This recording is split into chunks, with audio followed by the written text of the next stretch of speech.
Ladies and gentlemen, in this RedGamingTech.com video, we're going to be talking about the Steam box and indeed going through everything we know about the device, which is marking Valve's first foray into the console industry.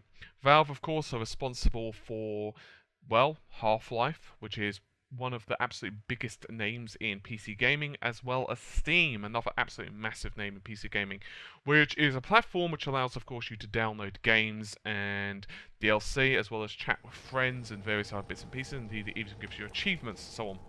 However, Valve's boss, Gabe Newell, has gone on record numerous times, and he has said that he does not like Windows 8. Indeed, he has called it a catastrophe. This is an exact quote. He has said that his company is going to be embracing the open source software Linux, which of course is an operating system, as hedging strategy designed to offset some of the damage Windows 8 was likely to do. We want to make it as easy as possible for the 2,500 games on Steam to run on Linux as well. And then went on to say Windows 8 is a catastrophe for everyone in the PC space. There are numerous reasons behind this, and I'm not going to get into every single one of them in this particular video, but one of the reasons, or the primary reason, at least in Gabe's opinion, is because of the Windows 8 marketplace, which he's really not a fan of. So, with their more emphasis, or should I say, with more emphasis on the So while Valve are placing more emphasis on the Linux platform, they're also, of course, developing a console, which until now we've heard rumours of, but we're not actually really sure of what it's going to consist of. And now we're actually finally getting some ideas. So before we actually jump into the new features, and before we jump into stuff such as speculation and rumours, I'm going to instead talk about the actual technical specifications, or at least what we consider to be the rough ideas of what the technical specs are going to look like. The computer manufacturer XI3 is to develop a custom PC, which is going to be pretty much the basis of the Steam box. And indeed, the Steam box is based upon the X7A system. So, despite the fact that Steam box isn't exactly going to be like this, we can get an idea that it's going to be roughly around this.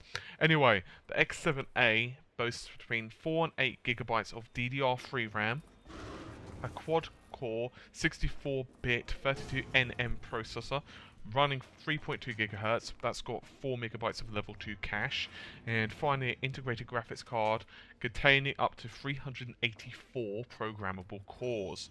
Anyway, this whole setup costs about $1,000, which is obviously far more than most consoles. So it's possible that Valve are going to try to reduce that as much as possible.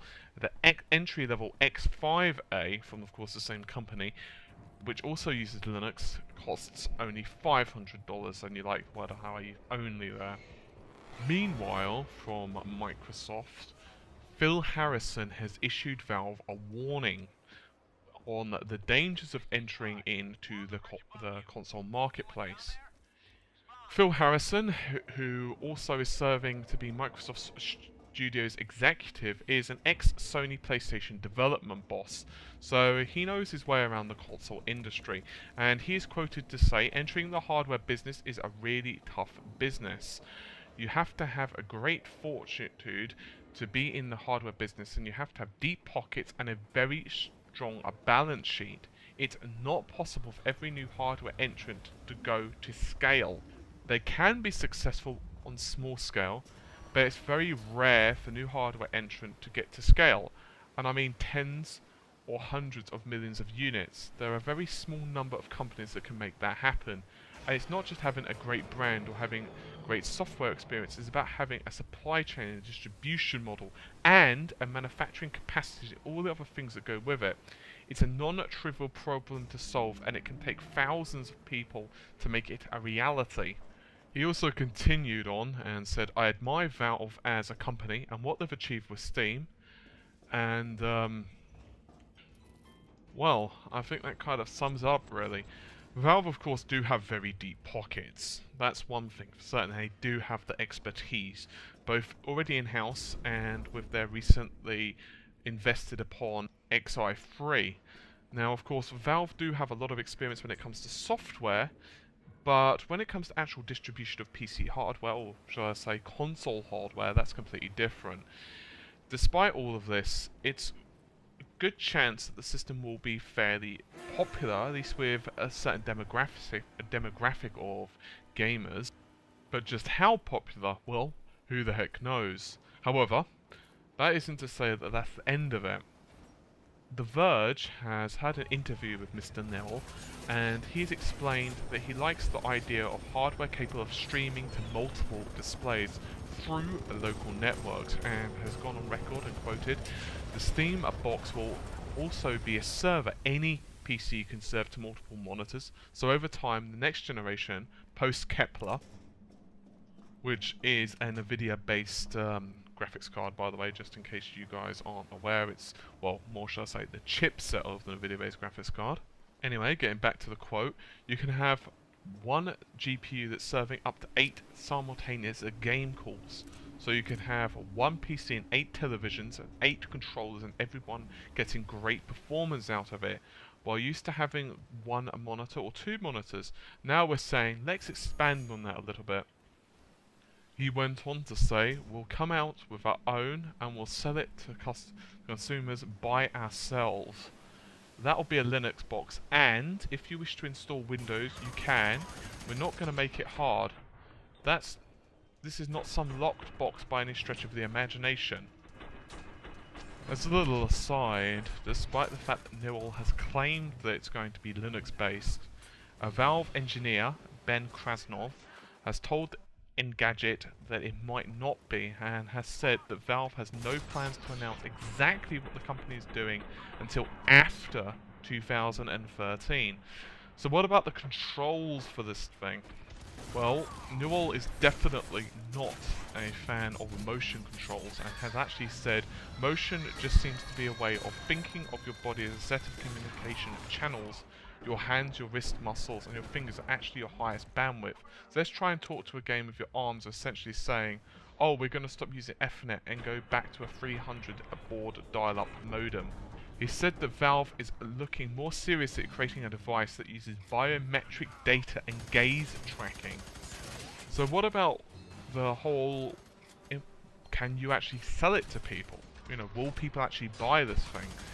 Will it appeal to non-PC gamers? What about the typical person who just wants to buy an Xbox because they just want, a quick blast on something in the living room? Well, Gabe's also said something about that too. He said the internet is super smart. If you do something that is cool, it's actually worth people's time, then they'll adopt it. If you do something that's not cool and sucks, you can spend as many marketing dollars as you want. They just won't. So what are my predictions? Well, the market is extremely up in the air at the moment. We have a lot of new technology coming out. Of course, Project Shield from NVIDIA, and we have a lot of new mobile, a lot of new mobile technology. We have the PS4 and, of course, Xbox 720, assuming that's what they actually end up being called, which is, of course, going to be winging its way to us probably by the end of this year or certainly early next. We, of course, have the Wii U, which is currently out, and from what I've heard, is not selling too badly at all. So right now, it's anybody's ball game, and definitely the market is getting bigger. However, as Phil Harrison has warned, there is only a certain amount of wiggle room that companies have, and honestly, most hardware failures, well, most companies do end up with a failure on their hands. Indeed, even if you look at the original Xbox, it didn't sell that well. Many people agree, including Microsoft themselves, that the real reason for the Xbox One was to pretty much get their brand out there and to say, hey, you know what, this is what we're doing, and what do you guys think? It pretty much was a very expensive experiment on the part of Bill Gates and Microsoft themselves, but hey, they did get Xbox Live out of it, for example. Whether we're going to see the same from Valve is unknown, and of course, the major problem for many of our consumers is price.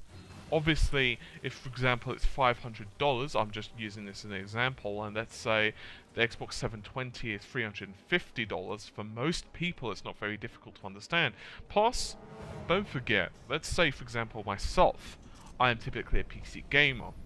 Now let's say that I can see, I don't know, this sucker on the shelf, or let's go with, once again, $500.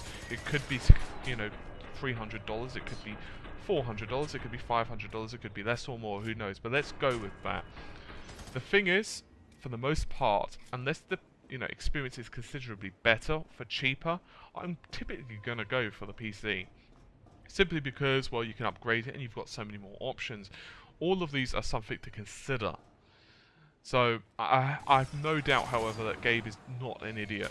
He really does know what he's doing, so he's not going to just jump into something. Valve encountered some resistance even when the original Steam was launched. I remember when Steam was launched back in the day, especially with early Counter-Strike, when 1.6 was coming out, people really didn't like it. I remember there was a lot of complaints from many of my friends, and they were just like, I'm getting disconnected again, Steam sucks, shall I say, it's too slow, it, doesn't have a good games list, I think I'm getting more lag, what have you. Some of it wasn't even legitimate complaints, to be honest, they were just saying it because they just didn't like it. And Steam has had many revisions and improvements over time, but, they're no strangers to pretty much battling through it, is really what it comes down to. Bear in mind that back then, although there was applications to kind of unify PC gaming, it certainly wasn't to the standard that it is now. And obviously back then it was far harder to buy games digitally. One of the real reasons for that is, in the early 2000s you just didn't have the internet connection speeds that you do now. It's just one of those facts of life. And obviously now we're getting faster connections. Internet is becoming, well, a digital distribution medium, it's that simple. So yeah, how are we going to be seeing this in the not too distant future?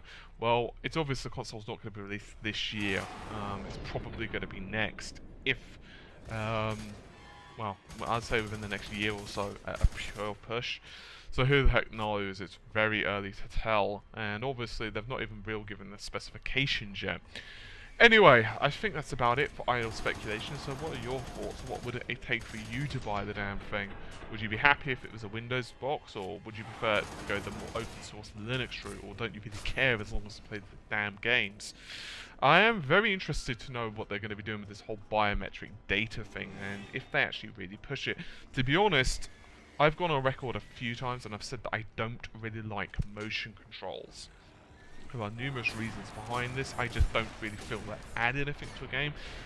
There are a few exceptions behind this. There are a few games it does help, but generally I just don't really like it. That isn't to say that, I'm against the Wii. I think it's a pretty cool console, but I just don't really find that motion controls add that much to my personal gaming experience. But it will be interesting to see yet another take on them. Not that, biometric data is exactly another take, but you get the general idea.